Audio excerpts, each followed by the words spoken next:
This one comes to us from Raw Story, and it's about the Russian spy lady who we caught recently, and people are like, she's not a spy. Well, she's working on behalf of a foreign government trying to influence. She's a spy. That's what they are.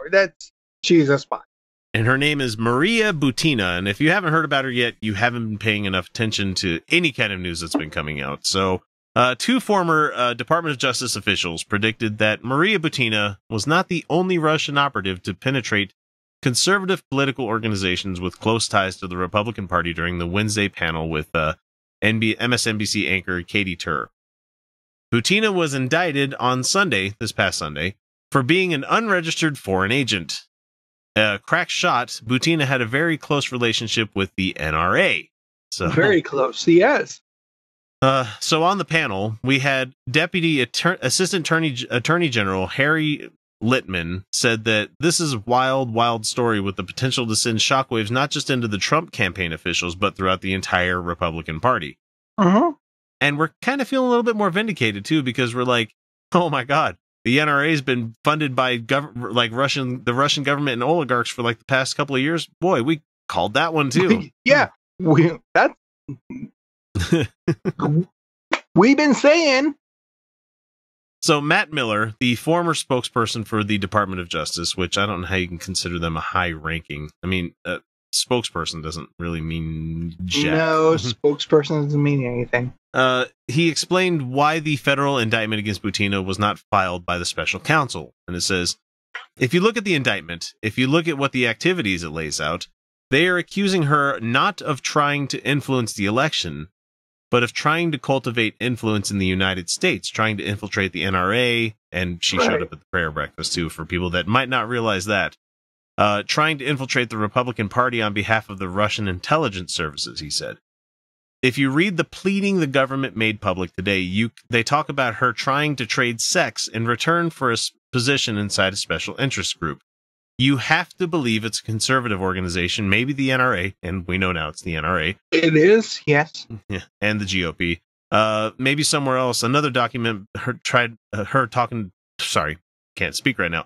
Another document talked about her trying to get close to the CPAC, which is also one of the big platforms for the NRA and, the religious right. So, right.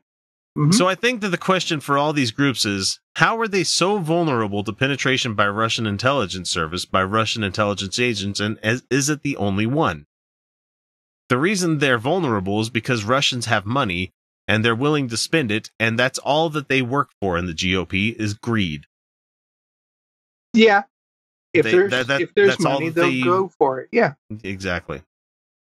And let's see, how were they penetrated so easily? Because you plied them with sex and money. Right. It's not hard. I mean, well, first, obvious penetration joke aside, because I'm sorry. Yeah, dick joke. But that's look, that one's too obvious. I'm only going to say that it's an obvious penetration joke, and I'm not going to make it. But still, fucking penetration? Really? And Lavrov has come out on Twitter. He's like, "You will give us back our person," and like most of America's like, "No, we're not." No. And the thing is, like, she had to be put on special hold in the government. Oh yeah, no. They were ready to flee the country. They were packed up and ready to go. Yeah, they caught her like right before she got to the point where she could like disappear to an embassy and be gone forever. Mm-hmm. And we know our president is not going to do anything about it. So it says here that of course we keep seeing, both in the Mueller investigation and now in this case, a broad Russian conspiracy to influence and infiltrate American policymaking through Republican and conservative organizations, he continued. Huh? You can't not believe, don't say it that way. Don't use double negatives. Don't use can't not believe. You're not the president. No.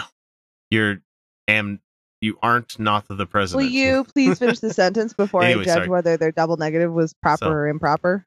You can't not believe she is the only agent. I think that's a good use of it. I know, but don't. If you can avoid using a double negative, don't use a double negative. Just don't use double negatives. Double negatives are just don't use them. Yeah. What would be all the alternative? What would have been the better she isn't the only agent. That's what you have to say. Right. Anyway, we're getting caught in fucking right, yeah. Here, so yeah. And he says that he concluded with the line here. He says, "This is really right out of the Americans." Boy, because that show was made because there were actual spies like that in this country. And guess who the good guys in that show? Well, actually, the good guys were the Russian spies, which I don't get. You don't get. I haven't finished the whole series, so don't ruin it for me or anybody that might have seen the whole thing. But the counterintelligence FBI agents were supposedly the quote-unquote villains because they're going to get them. But it's like, that's the good guys, people. Those are supposed to be the good guys, the FBI. So it's kind of interesting that there's kind of some programming out there for, people hate the FBI right now. I mean, everybody's kind of hated the FBI for one reason or another. No, I mean, like, there are some legitimate reasons to have mistrust in the FBI, to question a lot of the practices and the policies. I'm not from the right, though. Not from the right. There's not. Not from the right. There's not. From the left, there is. But right now, on the left, they're our best resource. That's all we got. Yeah. So fucking weird. All we have is the judiciary, and not even much of that. I'm not opposed to a branch of enforcement inherently. Right. I do think that having an FBI, sort of, our entire law enforcement system is broken, but like an investigative part of government that is there to react to crime or things like that, I think are actually a good thing. I just think that we need to have a better system. It would be great. Yeah, no, that would be great. It's just really, really freaking weird that the far left, our savior is the FBI. The FBI and these government institutions that are really our savior, that people that have not been friends of the far left. That's it. That Mueller himself was one of the people who came up with the Iraq has weapons of mass destruction shit. So, like, he's not our buddy. No, he was one of those. Yeah, he's not our buddy. Right. I mean, why would the FBI? I mean, to be fair, he and the rest of those people, they were acting on bad intelligence. But that's a whole different topic. That's a whole different topic. Yeah, but yeah. No, I'm not saying like he's an untrustworthy source. I think that he has always been somebody who acts on what his version of integrity is. And largely, in my experience, a hardline conservative, I mean, American, what would be within the reasonable spectrum of conservatism? I've had some really good debates with people who are on the conservative side. I don't think I've ever really agreed, except for in certain like tiny little bits of things. But by and large, I don't think that the questioning of liberal policies is bad. Our Overton window has just shifted so far to the fucking right that Mueller, in just integrity, a conservative with integrity, is on the left. Now. Holy shit. He is left of mainstream conservatism in America. Let's be perfectly fucking clear of that. He is not my, I'll just say, Marxist ally. He is not our comrade. No. He is not our comrade in arms. I'm just letting it be known I cannot even joke about these kinds of things with you two. Damn it. I can call myself a Marxist. God damn it, I work for in capitalism. I could be a Marxist. By the way, you can, but I have to distance myself from it. I'm a centrist independent. But fun fact. Both sides have arguments.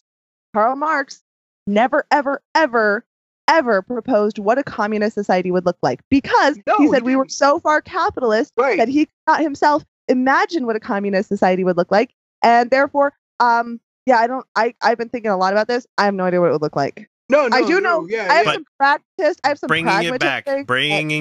dragging it back into this I just wanted lady to spy, add that. I just wanted to, Maria like, Butina. Maria Butina. She's going to, since this is not falling under Mueller at all. This investigation is not under his purview. This is not there. So even if Rod Rosenstein gets ousted and Mueller is not able to finish his job as the special counsel, this case will go on. Yeah. Just like Cohen's case will go on. Mhm. You know, all of this stuff is going to continue to happen. We don't talk about Trump politics a lot, but it's just a very fucking interesting time to be alive right now as an American. I guess that's about all we can say about that. as far as American politics go and shit that's like, we never imagined that this could happen. That's like every scenario that's like, well, this has never been tested.